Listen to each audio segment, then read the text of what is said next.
বুধবার মিরপুর শেরে বাংলা ক্রিকেট স্টেডিয়ামের বাইরের চিত্র।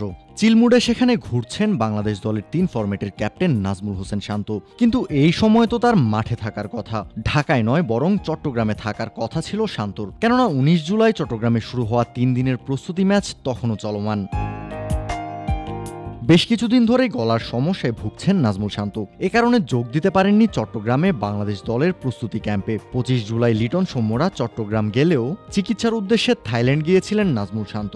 সেখান থেকে ফিরে এসে খেলার কথা ছিল ২৯ তারিখ শুরু হওয়া ৩ দিনের প্রস্তুতি ম্যাচে, কিন্তু শেষ পর্যন্ত শান্ত অংশগ্রহণ করেননি এই প্রস্তুতি ম্যাচটায়।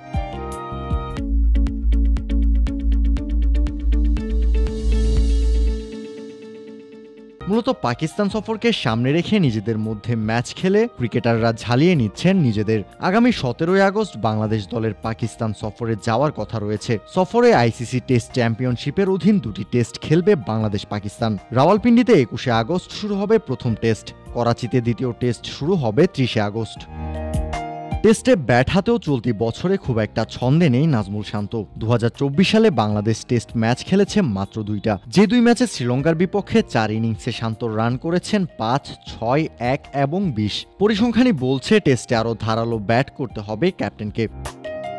৩রা আগস্ট পাকিস্তান সিরিজকে সামনে রেখে মিরপুরে প্রস্তুতি ক্যাম্প শুরু করবে বাংলাদেশ দল। তাই চট্টগ্রামে প্রস্তুতি ম্যাচটায় অংশগ্রহণ না করলেও ক্যাপ্টেনের সামনে সুযোগ থাকছে নিজেকে ঝালিয়ে নেয়ার, প্রস্তুত করার। ম্যাচ প্র্যাকটিস না পেলেও অনুশীলনে নিজের আর দলের প্ল্যানগুলো নিয়ে কাজ করার সময় পাবেন ক্যাপ্টেন।